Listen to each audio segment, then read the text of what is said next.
Welcome to Sweet Valley Diaries, the podcast where, when a pathetic stranger falls in love with you, chloroforms you, and ties you to a chair in his basement, you gotta admit, this never would have happened if you were more of a Jessica.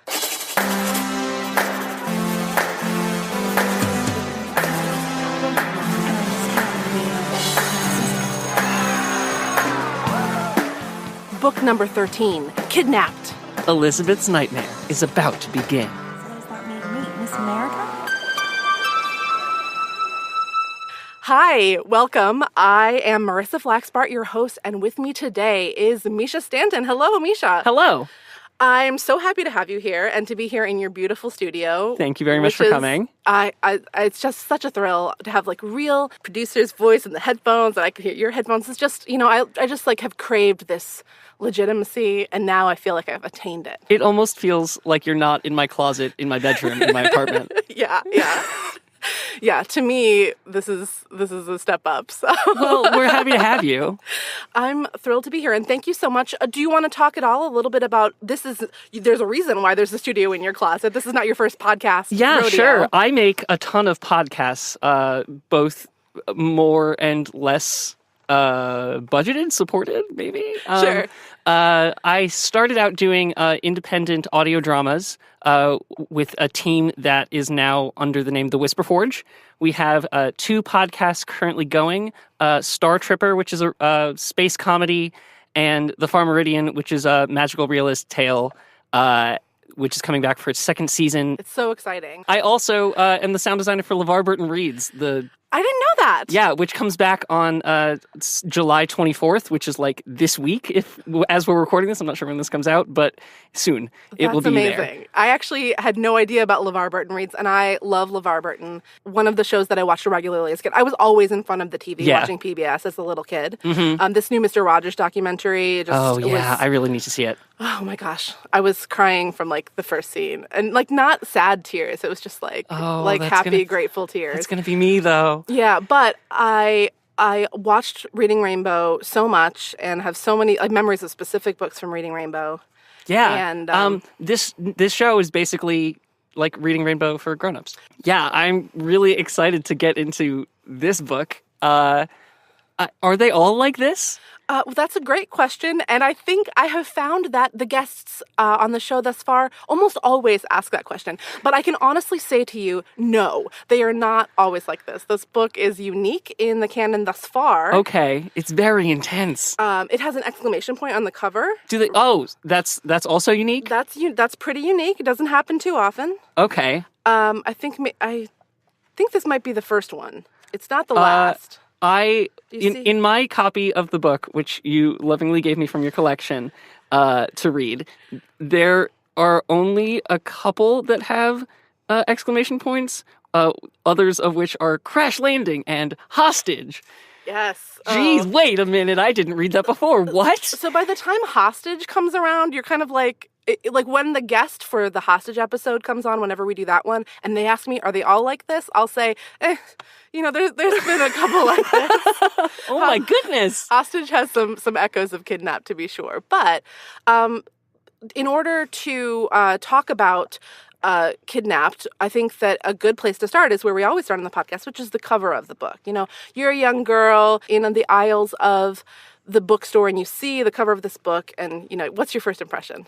My first impression of this cover is that this is a horror scenario. I have seen poses that are similar to this cover in many horror films with a young teen woman facing away from a hand trying to clutch her, yes, and her turning around in fright. And that's a pretty pervasive image these days. Yes, and it's definitely scary. The girl in question is Elizabeth. She's got her hands in front of her face like she's about to sneeze or something.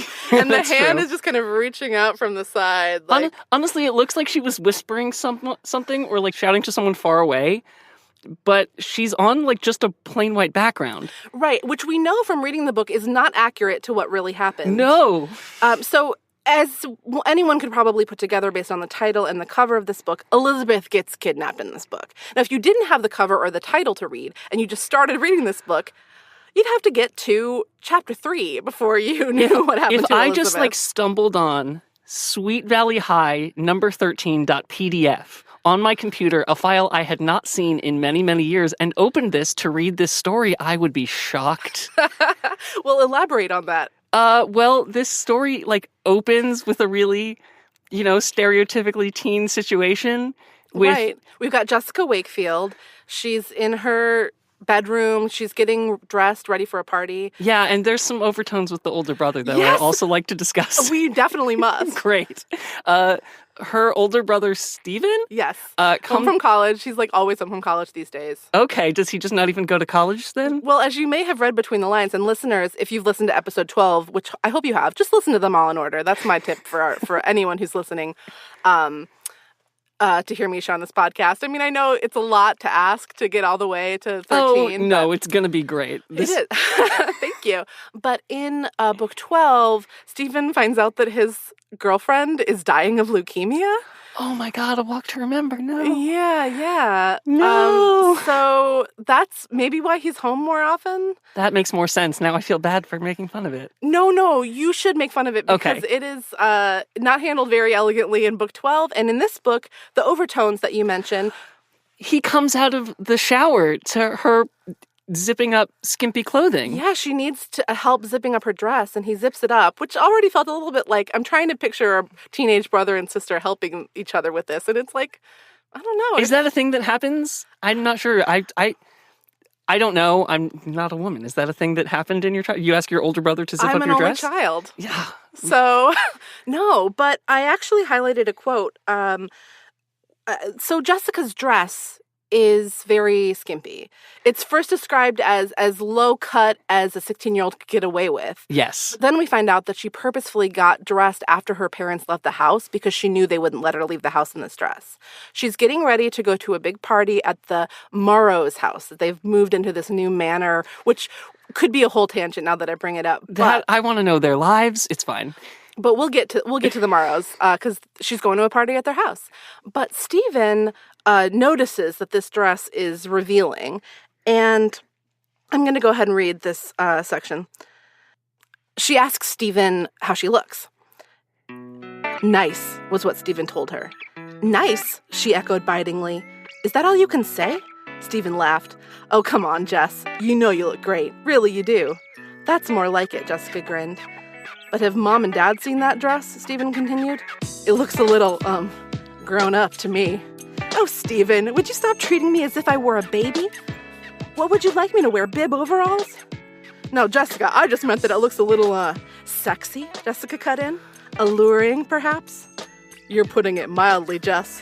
The way you look, you'll be fighting off at least 90% of the guys in Sweet Valley. Okay, Marissa. So when I read it, I already thought it sounded like the beginning of a porn. And then you read it to me out loud, and it just double down confirmed my beliefs. I have to assume that the author is just trying to really get across to us that Jessica is very sexy. But this was a weird Having the brother be the vessel by which that occurred is a little weird for a kid's book, for a teen book.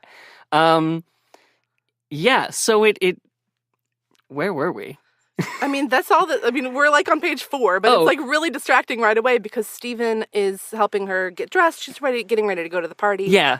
And then Stephen just leaves the house and it's, just a blip in time. But in that moment, since we were both already thinking, oh, it's funny that he's just zipping up her dress straight out of the shower. Like, this is a very, like, I don't know, you're picturing them like sort of nude bodies or it's weird.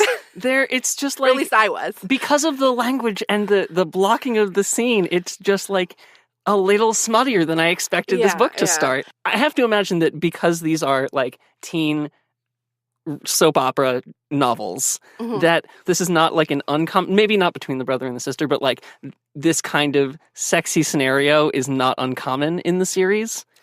There are tons of sexy scenarios, almost exclusively sexy scenarios. Right. And just never any sex. I mean, that's wholesome. Yeah. Or whatever. In a way. And then my whiplash came when we get to why this book is called Kidnapped, and it's so not that anymore at all. And I just, whoa. Yeah, so chapter 1, Jessica is waiting for Elizabeth at home. She's not showing up. Jessica is so anxious to get to this party because she wants to meet hunky Nicholas Morrow. So dreamy. Whose family just moved into the gigantic mansion at the top of the hill that's like so big and grand that even the other ridiculously wealthy families in town couldn't afford to live there. You know, how you had in your hometown? But it is a ridiculously wealthy family. They live in this crazy big mansion. Jessica is really excited because she's heard that an 18-year-old boy is moving to town, and she's like, she wants to like sink her claws into him. Before everyone else can, apparently there's going to be like a feeding frenzy at this party. Yeah, and she ends up calling Carol Walker to pick her up and take her to the party, even though she was supposed to wait for Liz. But Liz had a big night plan because she's a candy striper at the hospital. That factored into book 12.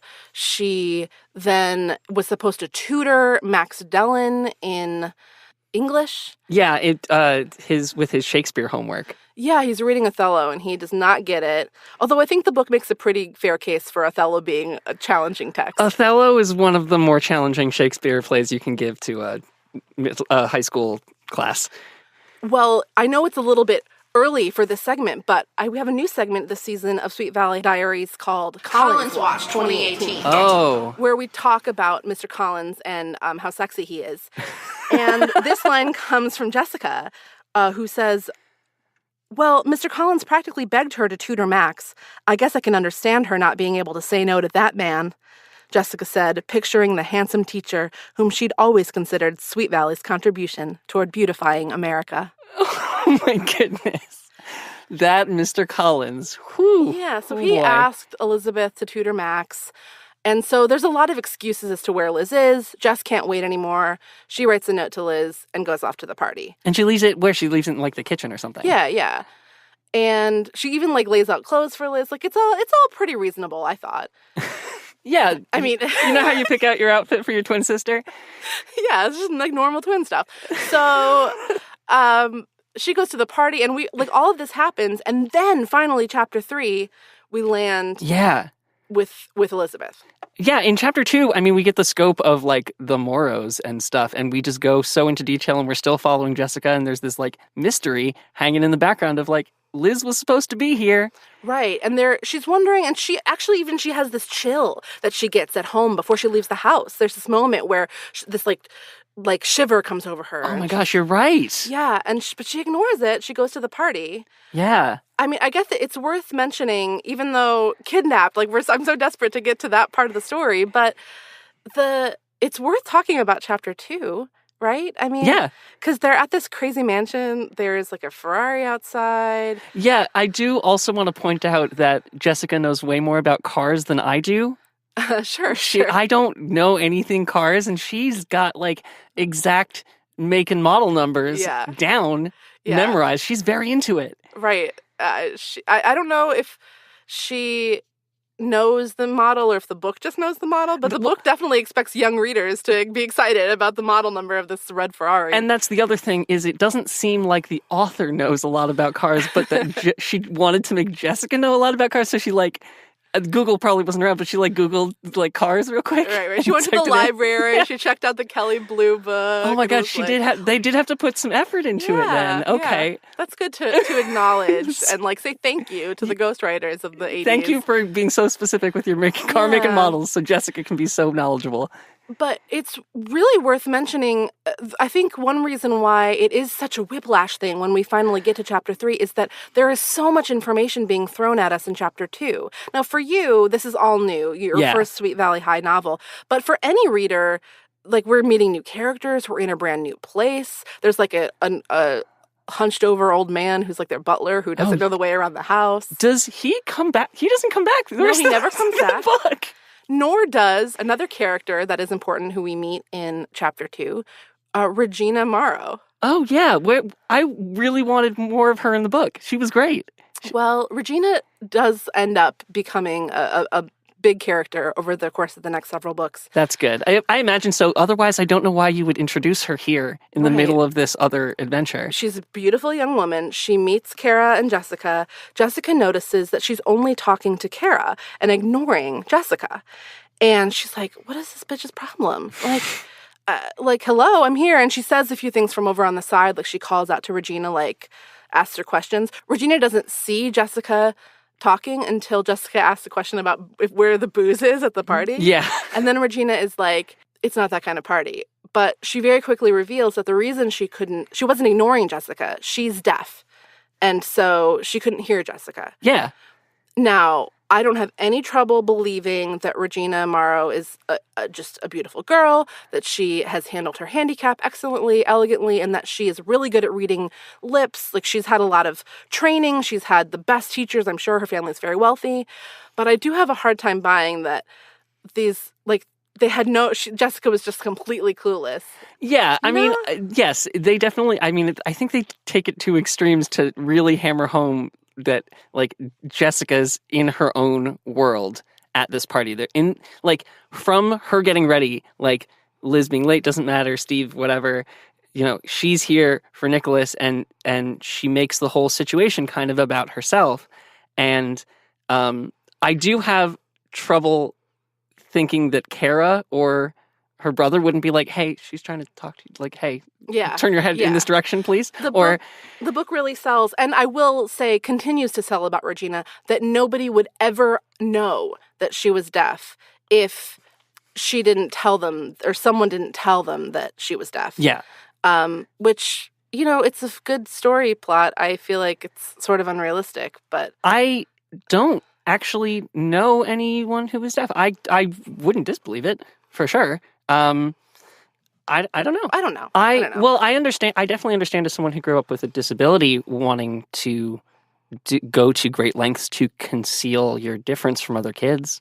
Yeah, that's a good point. I have really visible, like, I don't know if there's scars or bruises or what, but they've been on my legs since I was a kid, and I used to get made fun of a lot, and so I used to just wear long pants even in the middle of summer, and like conceal it. So I definitely understand putting in that much effort to seem that way. Yeah. The book doesn't really go into how much is what.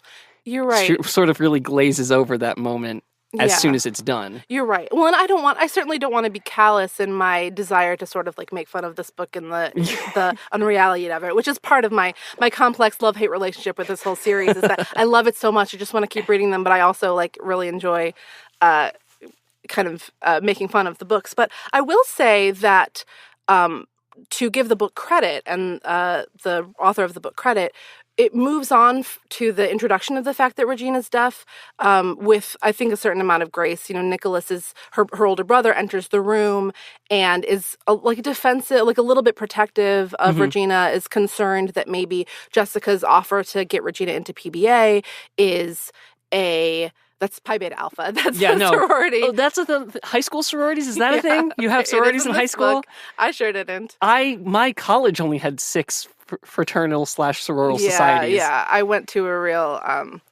low Greek life college as well. But apparently this high school has sororities. All right. And when Jessica offers to get Regina into PBA, Nicholas says, she doesn't need your pity. And Jessica's like, whoa, that's really not what I meant, and says something like, I think that she's competition, if anything, for all the boys in school. So, like, I don't pity her. I just really like that. I would be interested to see how it continues to address the subject or not address the subject. I don't know much about Regina as a character. She seems cool in this one scene where we meet her, and I think she would be cool in the rest of the series if you wrote it that way. Yeah, I think maybe that's where some of my, like, jadedness is coming from, is that I feel like having read more books in the series, I feel like where it goes from here with Regina is a little bit like, now that we've talked about it, we don't have to talk about it again. They bring it up, but it's always just a tone of like, oh, you'd never know that there was something wrong with her. I wish they were a little bit more like embraced it and just like let her be this, I don't know. Yeah, no, now I understand. Now we're on the same Readers, page. Listeners, you may disagree with me, and that's fine, because I could also see this being a thing where maybe, I mean, Regina is very beautiful and she is very popular. So that's great, you know? Like, anyway.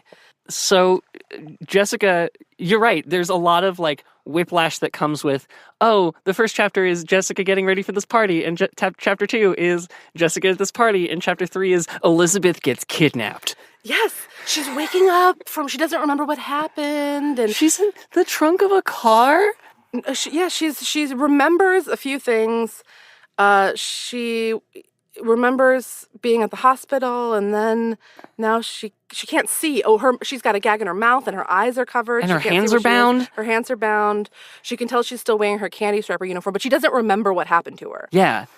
And then in comes somebody. Yeah, she comes to and she's like in the trunk of this car, and then she like slowly remembers what happens to her, and it turns out that someone, or she doesn't recognize it first, but just like someone took her from the parking lot of the hospital. Yeah. And her car is still there, and like it's open and the keys are in the ignition, and they just took her. Yeah. And it's just such a 180 from Jessica having a nice time with a boy at a party. Yeah. That, like, that's why I ask, like, how many are like this? Because that is bonkers. Well, and it's like, it is such a 180 and then that comes back to bite Jessica, right? Because Jessica spends a lot of this book feeling like she's so guilty that she didn't realize that something was seriously wrong. And how could she possibly be having a good time and thinking about having a good time when Elizabeth was being kidnapped? And if only she'd like realized sooner that Elizabeth was kidnapped. Anyway, so Elizabeth, what happens with Elizabeth? We can go back to Jessica in a second. Sure. The person that has kidnapped Elizabeth reveals himself, like, not... dramatically like a Batman villain. Yeah. And it's Carl, this orderly. Do we know Carl? Is Carl a person we've seen before? Only in the last book. Carl has been sort of creeping around, and they mention in this book that at one point he dropped something on the floor, and Elizabeth helped him pick it up. Yeah. And that she's been kind of noticing him stare at her, but she hasn't told anybody that she felt uncomfortable. Right. And that's all just in this book? It's self-contained, or is it in like a previous book? It was the lead up to this. It was like a C story in the last book only. Okay. They weren't even candy strippers before the last book. Okay, got it. The first thing that happens after Carl takes the gag out of Elizabeth's mouth. Is she? Oh, she starts screaming. She screams, "Help me, help me." Because, of course you would. Which this really wigs Carl out because he's like, "Don't you understand? Like, I'm not going to hurt you. I love you." Whoa. It's so creepy. That is so creepy. And oh my goodness, I don't know how old this guy is, but it's not a good number. He's 25. Oh, that's still not a good number. It's weird. It's weird for a 20, but I think of him as older, but the book describes Elizabeth as thinking that he seems younger because he's like, I don't know, I think maybe he's because childlike demeanor? Yeah. Okay. And he like strokes her, like the first thing he does is he unbraids her hair strokes her hair. And she's just sitting there, and you're in her perspective, and she's just like, it's very effectively creepy. Yes. Yeah. And Elizabeth is like right on the ball. She's like, how am I going to escape? She notices that the door is not that locked. Like there's only one lock. And she's like, I can get through that real fast, which was like, really? Okay. She snaps into like very capable mode. Yeah. She says something like building trust with him would take time. Time was something Elizabeth didn't have. And I remember reading that thinking like, really? I mean, she probably does have it. Like, where's she got to be? Like, yeah, she didn't find out that she had a time limit until later. Yeah, it was Saturday. You know? Like, she doesn't have anywhere she's got to be right now. Well, and another thing that throws me about these scenes, the scenes with Elizabeth and Carl in, I think, they're in like an abandoned house? It's at a basement, and it's got like shitty furniture and no decorations on the walls. Yeah. What gives me such like whiplash about it is that the scenes with Elizabeth in the basement are described the exact same way, in the same style as the scenes at the party. So it gives them like equal weight. Yes. And it's like, yeah, and there's a thing happening at the party, and also this really dark thing. And you're like, no, wait, go back to the dark thing.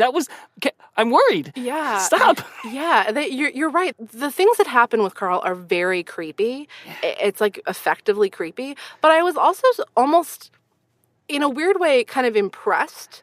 Well, like, let me just say, you know, in my teaser at the beginning of this episode, I kind of make light of the fact that Elizabeth should never have been nice to this Carl guy. And this is something that goes through her head. She's like, if only I had not been like friendly to him. If only I weren't so such a trusting, like kind person, this Yeah. wouldn't have happened to me. Which is it's a message that I really makes me sad.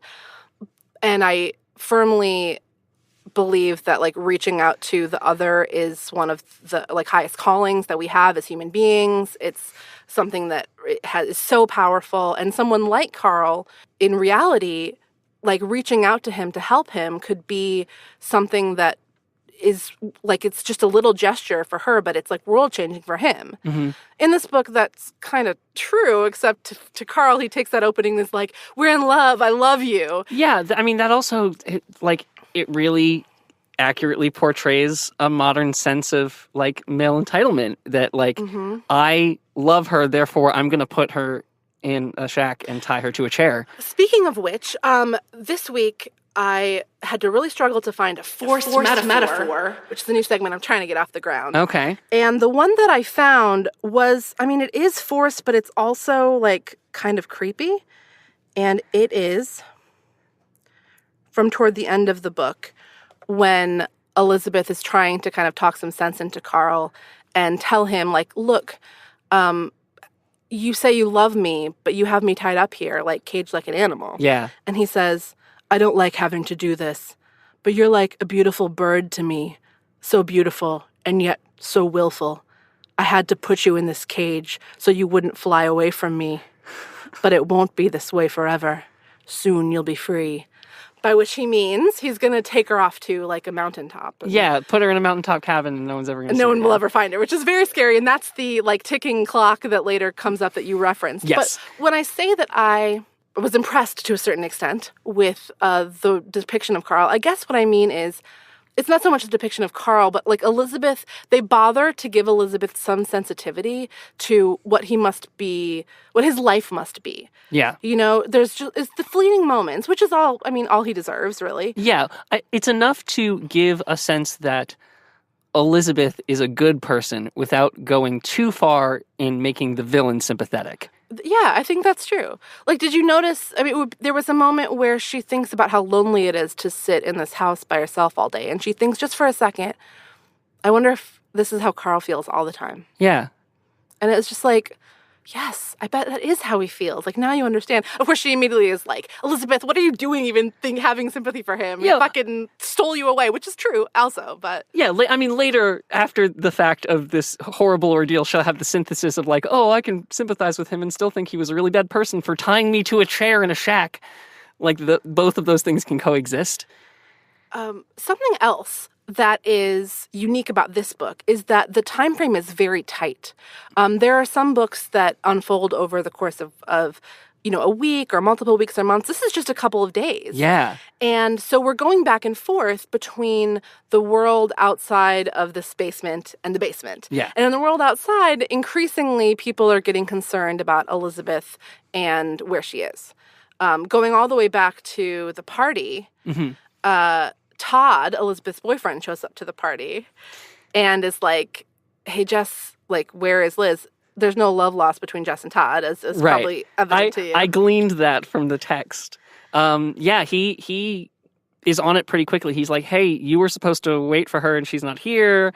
And then Jessica lies about it. She knows that if she tells Todd that she left the house without Liz, it's going to be a whole thing. And she's not really worried about Liz, so she wants to get him off her back. So she makes up a story that Liz had to go babysit for Mr. Collins. Yes. Which is really stupid because she could have just said Liz was tutoring Max Dellon, which is true, and say she had to stay late. Right.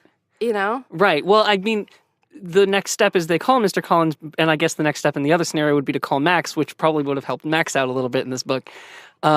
But the point I want to make about Jessica lying about is that, like, the book goes out of its way to say this is not a thing she normally does or would do about Liz. So, I only have this one book for context. Is this out of character for her to lie about this? It's not out of character at all. And if anything, I think the book does these weird... You probably notice that the narration of this book does this weird gymnastics where it's like, it's not omniscient third person. It's like third person / first person. Like, whoever is being talked about, it's like the world is being shown through their perspective. Yeah, there was a cool moment where like the narration was on one side of a phone call and then like pretty seamlessly went like the perspective changed to the other side of the phone call. I thought it was cool. Awesome. I love it.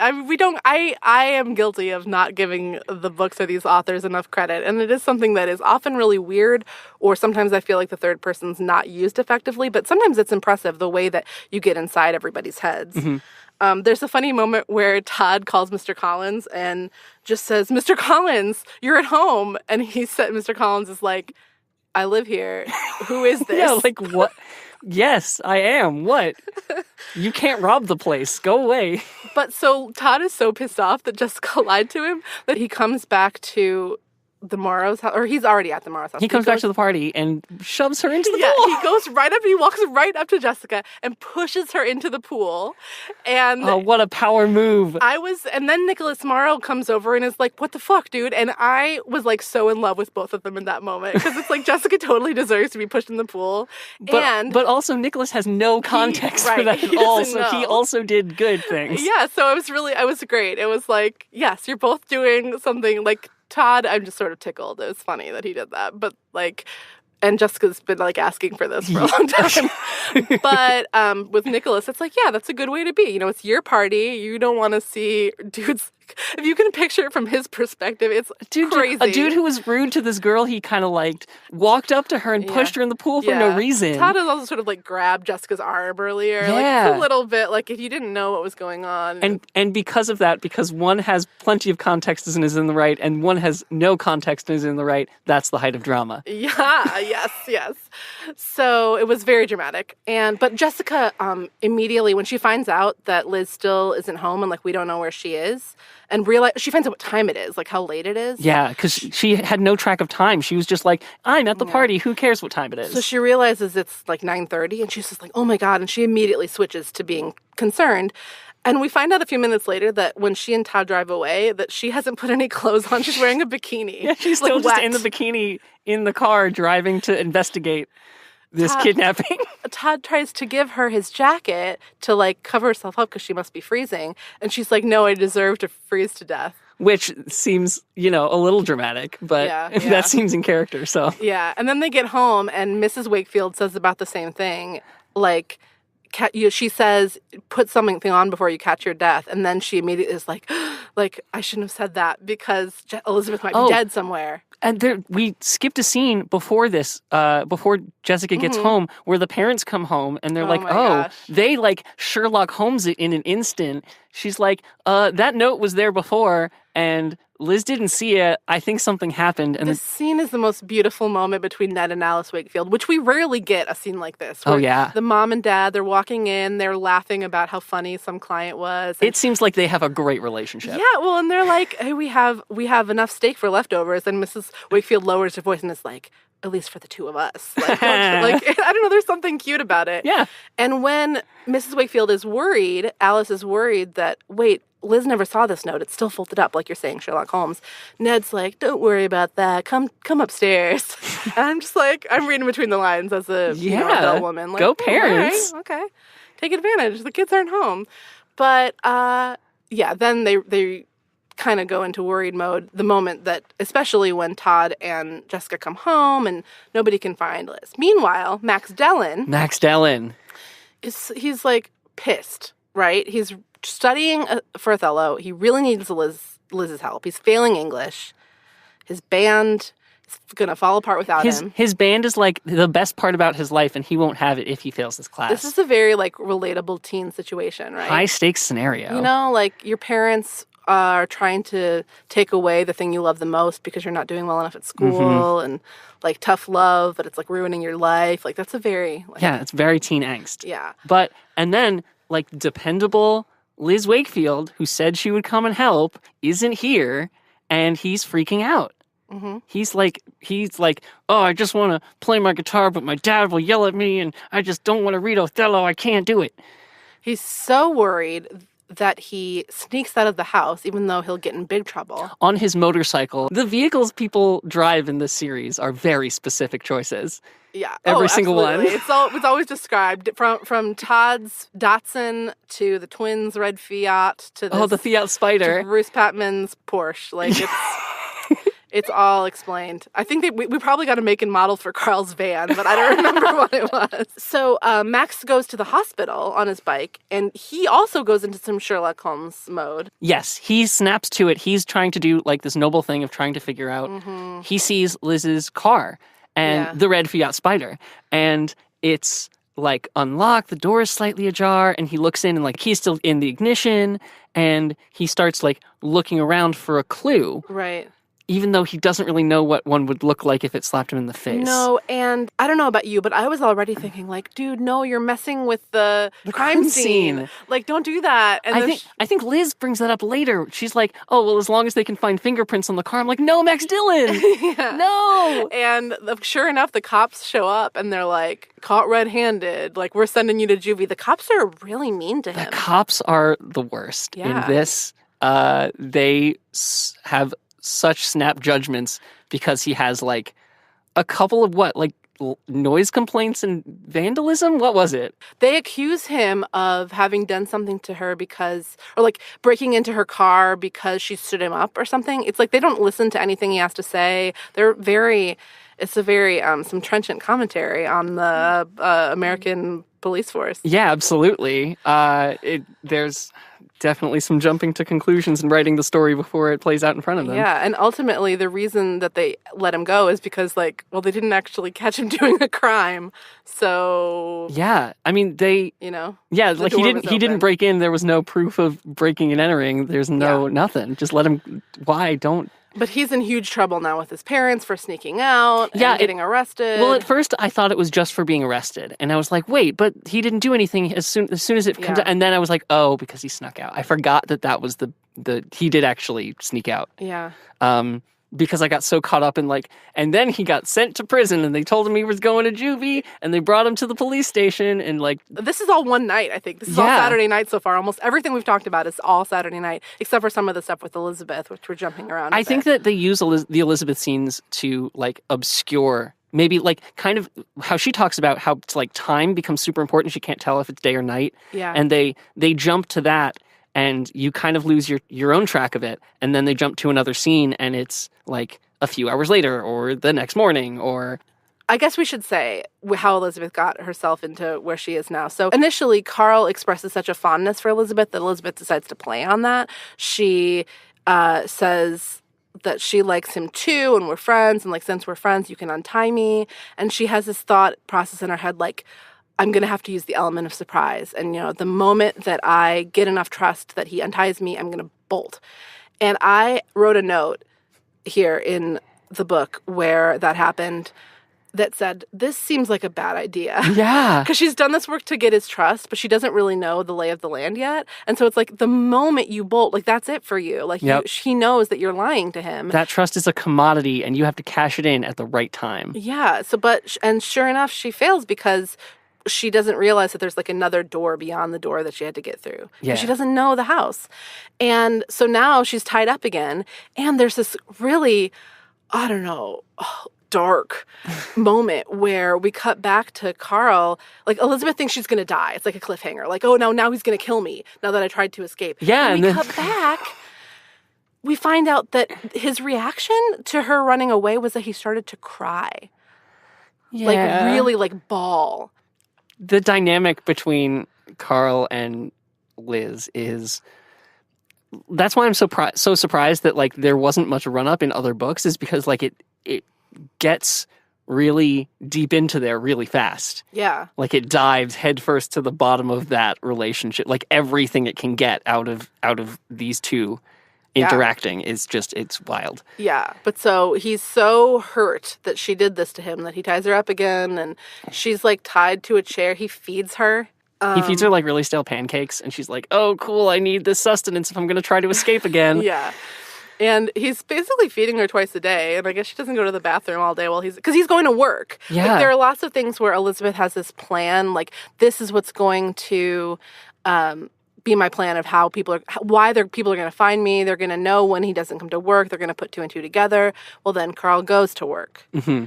Or the thing about the fingerprints you mentioned. Oh, yeah. All of her hopes keep falling by the wayside. One thing that I did think, and maybe it's because I've seen so many movies now, is that, like, she's tied to a wooden chair, right?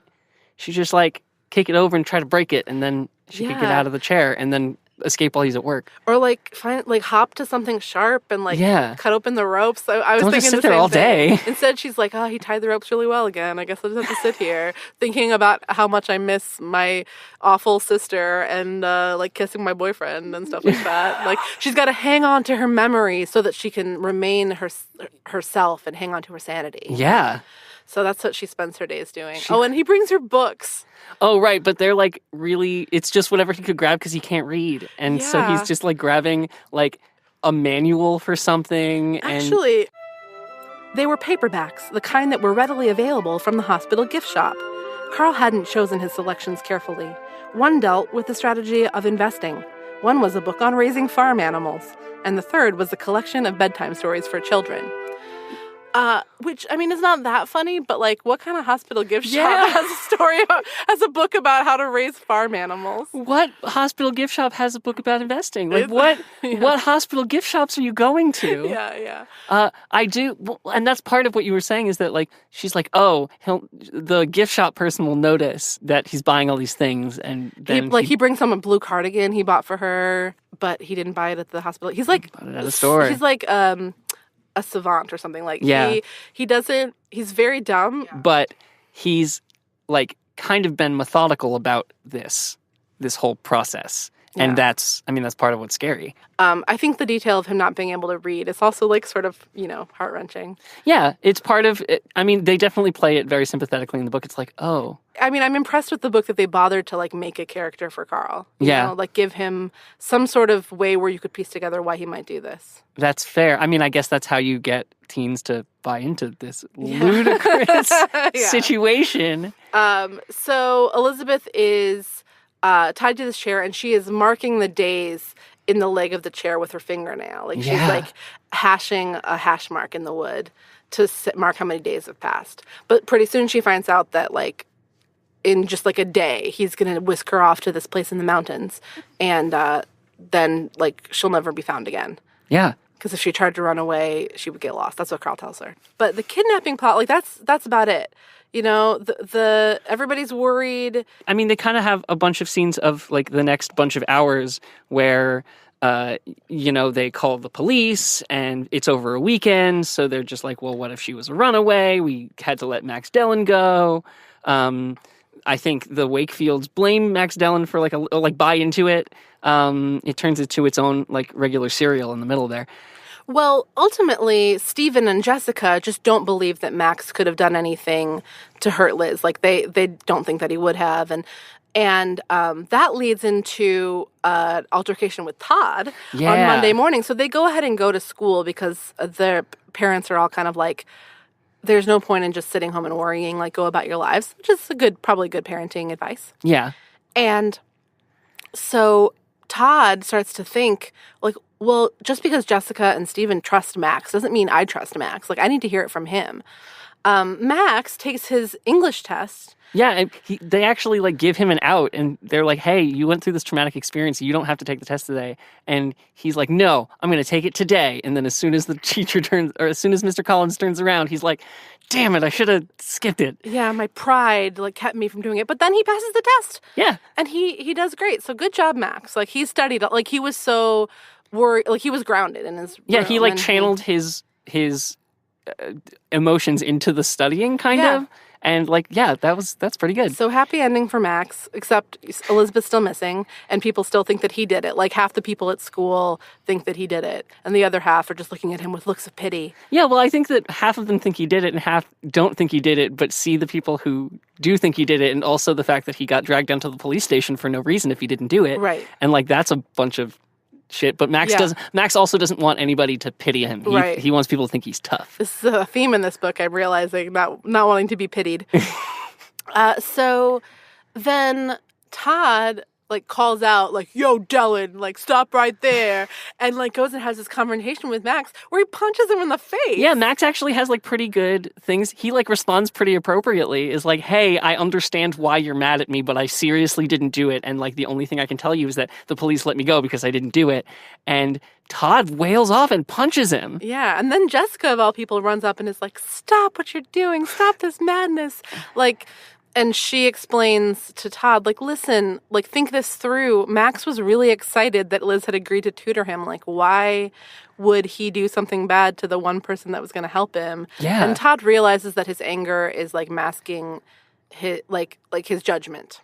Yeah, well, but also his frustration that like the control's been taken away from him, right? All of these people had the control taken away from them in this situation, and I guess you kind of just like get a good snapshot of all like the main players and how they deal with that.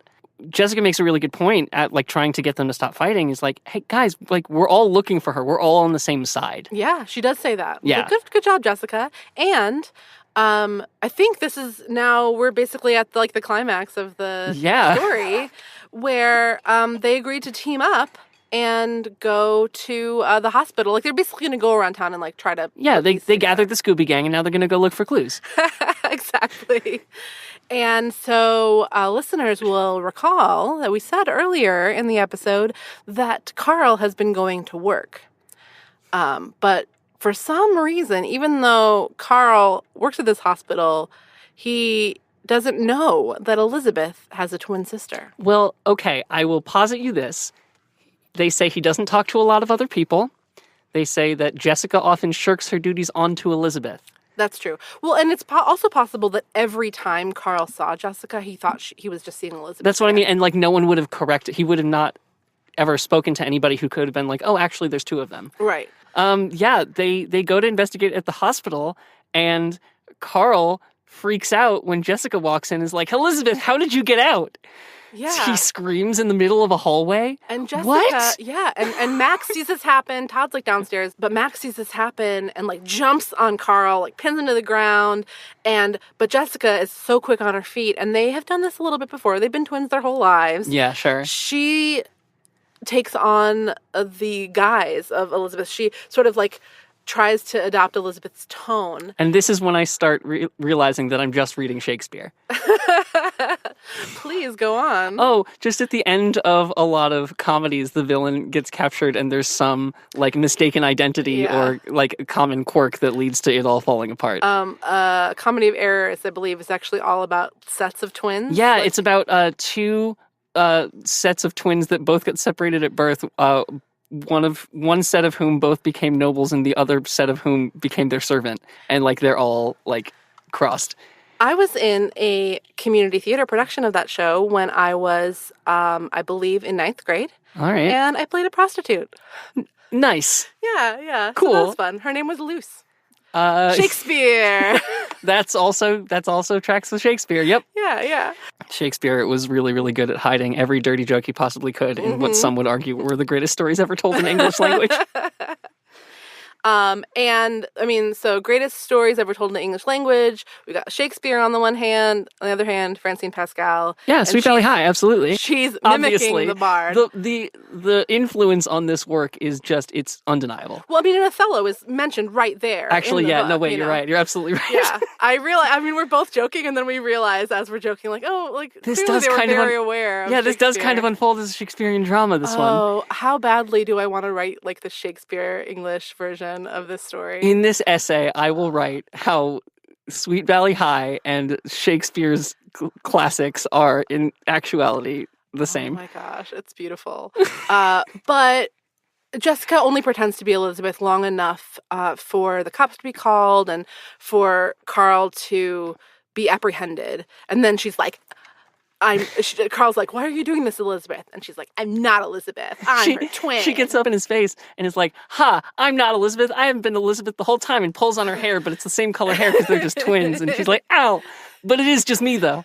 The Scooby-Doo. So Yeah, now we're getting into exactly. the Scooby-Doo influence, yes. I mean, he cops to everything as soon as they take him. He was like, yep, I did it.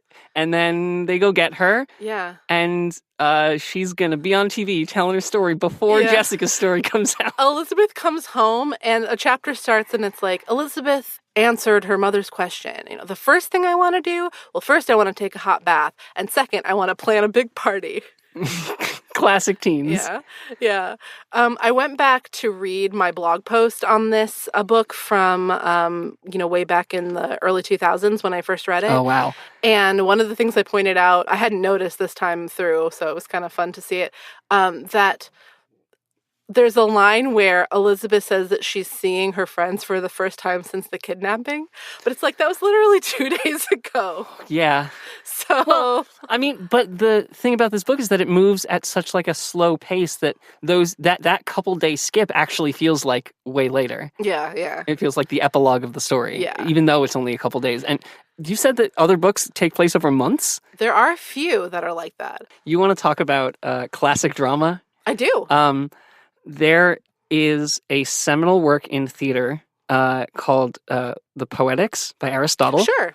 And in that, Aristotle talks about what makes a good story is called verisimilitude, the as close to real life as you can get it. And one of the things he talked about in writing good stories is a verisimilitude of time, such that like the audience is always aware of how much time has passed, because in a theater show, like a play shouldn't ever take place over the course of more than 24 or 48 hours or something. Okay. And just like doing that helps the audience buy into the fiction. And so that the books seem not to obey any sort of verisimilitude of time, where it could just be like as much time as it needs for the plot as fast as we go, because they're only like 150 pages. Right. And the typeface is very big.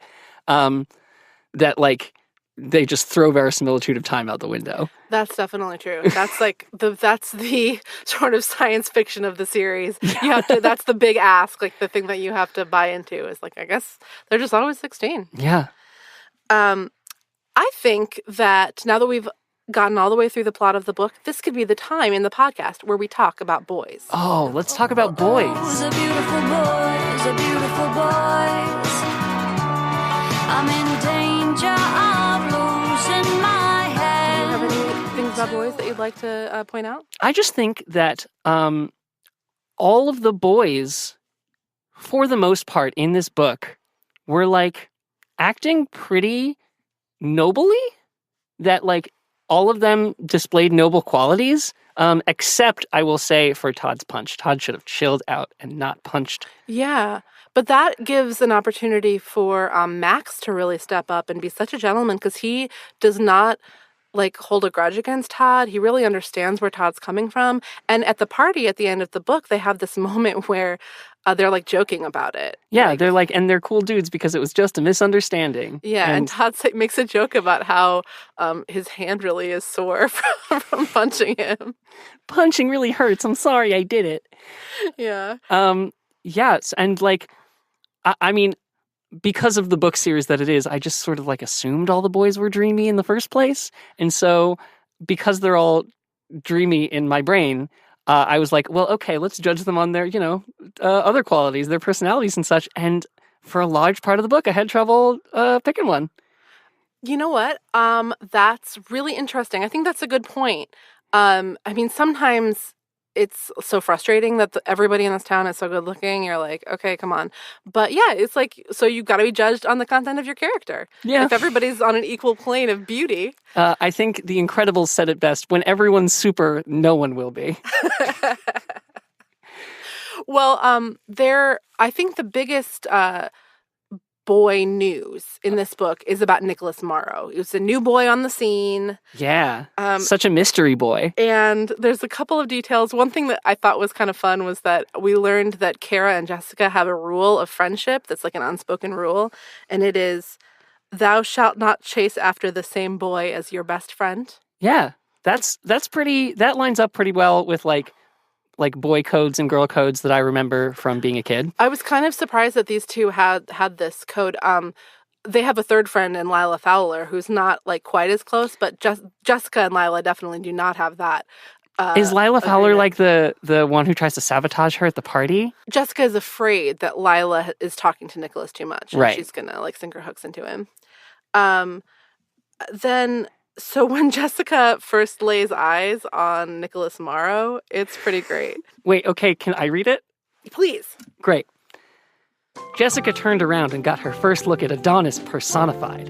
Like Regina, he was blessed with a full head of black wavy hair, which he wore swept back off his face, the waves falling in perfect layers down to the nape of his neck. From his piercing, deep-set emerald green eyes to the cleft in his chin, he had a face that would make any model burn with envy. That was a hoot. Yeah. So he's a good-looking boy. I don't know about this hair description. The cleft chin, deep emerald green, that reads like poetry I read in middle school. I like that he's an Adonis. Yeah. But then other big news about Nicholas Morrow comes at the end of the book when Nicholas lays eyes on Liz for the first time. And Liz is like, oh, I'll go get Jessica. And he's like, no, that's okay.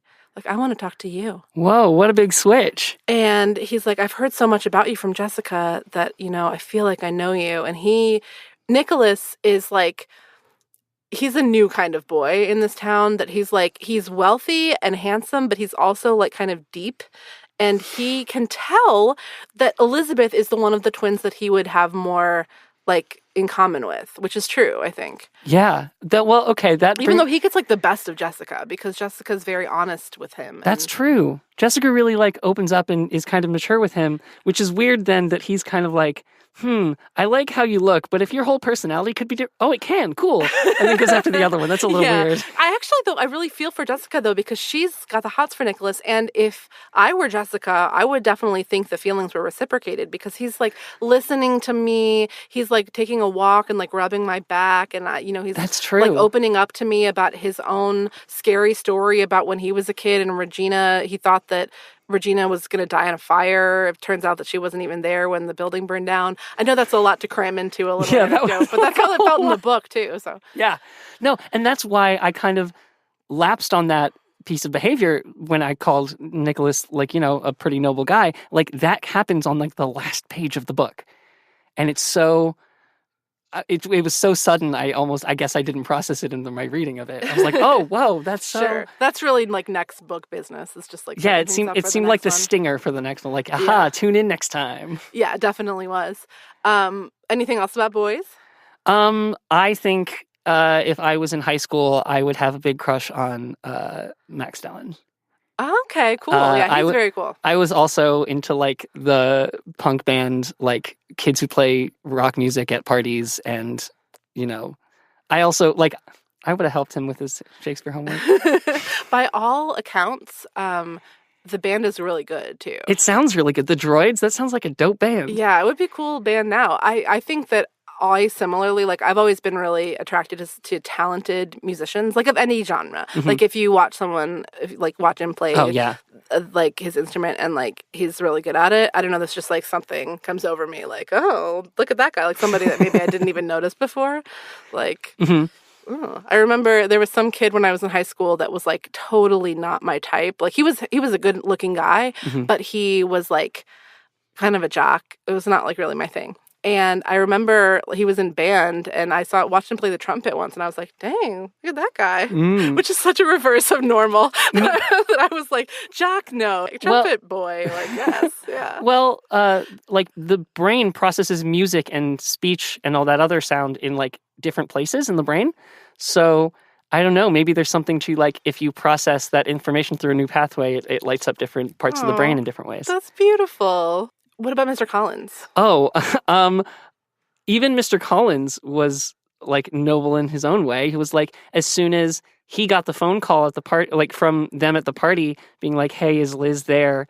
No, I'm just at home. But as soon as he hung up from that phone call, he was like, oh, that call was weird. Something's wrong. And he went over to the Wakefield's house and was, like, one of the first people there to, like, give the family comfort, like, do what he could. And he just, like, also handled things with grace. And it was like... He was really looking out for Max. Like, to take the time to say, I know that you were struggling with this and that this Liz was supposed to help you. I tried to arrange for that. And on top of her not helping you, you had all the stress of this crazy situation that happened. Like, if you want to postpone the test until later, you can, was a very like big-hearted and considerate thing to do. I feel like if that had happened to me, and similar things did happen to me through my education. I had, fortunately, a really good education.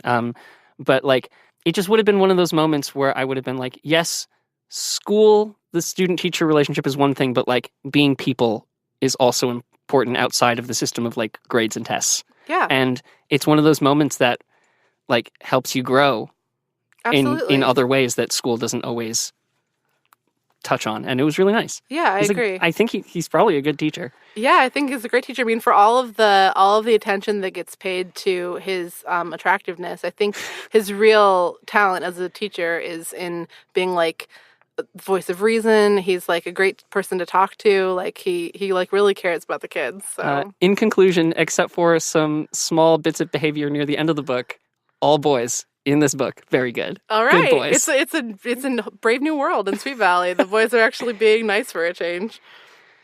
Bruce Patman does not appear in this book. A beautiful boys, a beautiful boys, a beautiful boys. I would love to ask you a question that I think is a little bit complicated to answer based on this book alone, but I bet you have an answer. Okay. And it is, are you a Jessica or an Elizabeth? Ooh, I think I'm probably an Elizabeth.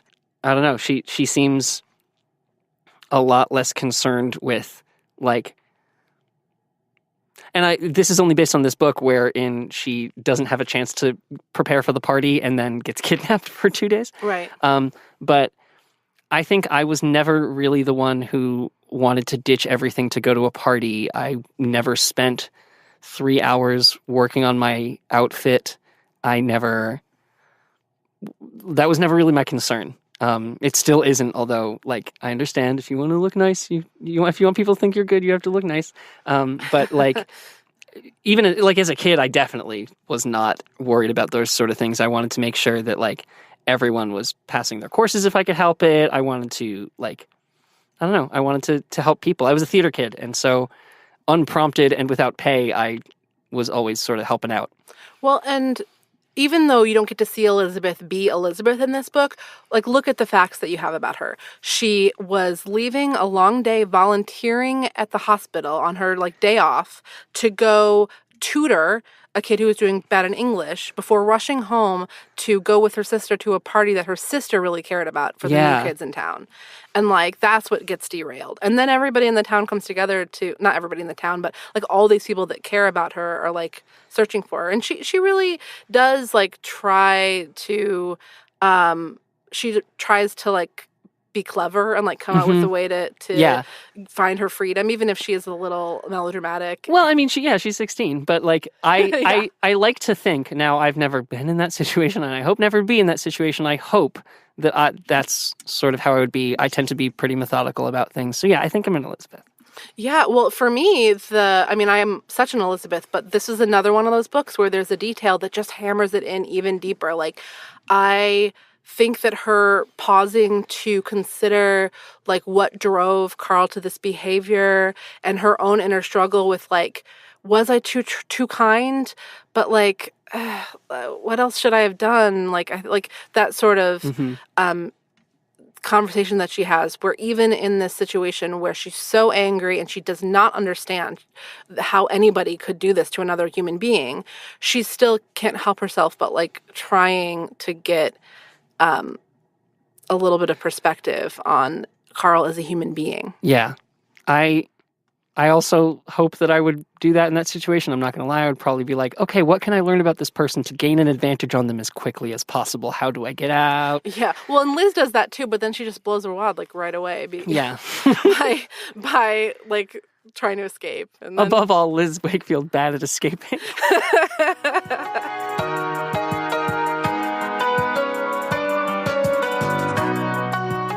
Well, Mischa, thank you so much for joining me. This has been such an amazing conversation. My pleasure. I don't know if this will be the last Sweet Valley High novel that you read, but if it's the only one, you got a real humdinger. Yeah, geez. I might go just read the ones with exclamation points, just so I have some more context. That's actually not a bad methodology in terms of how to approach the Sweet Valley High novels. Okay. If you only want the real juicy ones.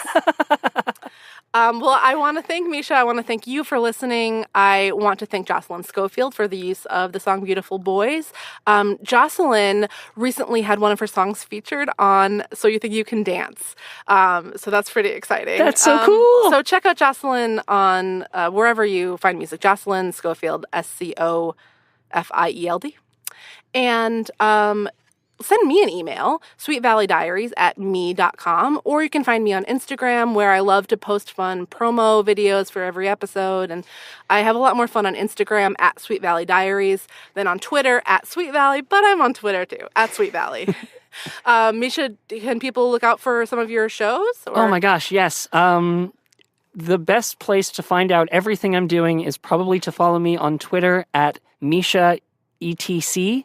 MISCHAETC, Mischa, etc. There I have links to all of my podcasts, big and small. LeVar Burton Reads, Safe for Work, Ars Paradoxica, StarTripper, The Far Meridian, The Bright Sessions. I just signed on to one that's called Unwell, which is by a company out of Chicago named Heart Life NFP. It's going to be super cool, and everything. This is it's just so exciting. So much great stuff to check out. So everybody, get your podcast cues, all lined up. And hey, listeners out there, you should review Sweet Valley Diaries and rate it 5 stars on Apple Podcasts, because it's a really, really helpful way for new listeners to find the show. Oh, Mischa, what a good idea to have listeners do that. Yeah, they should do it. I agree. Listeners, give me all the stars. Every star. Subscribe. Write a review would be really cool. As many stars as there are Sweet Valley High books, which are a lot. Yeah. So just keep rating over and over again. But rate in 5-star increments, please. Great. Oh, well, you want to tease us for book 14? Yeah. Will Elizabeth leave Todd for Nicholas? Find out in Sweet Valley High, number 14, Deceptions. Oh, Jesus Christ. I can't. You have to. It's your podcast.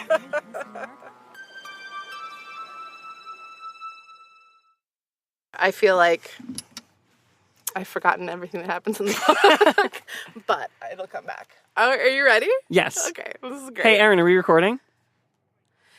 Great. Thank you. Oh, wonderful. Thanks, Aaron. Oh, and you sound so crisp and clear in the headphones. I'm so tickled. This is really exciting for me. It's like I daydreamed about this moment, and here it's finally here. Okay, you ready? Yes.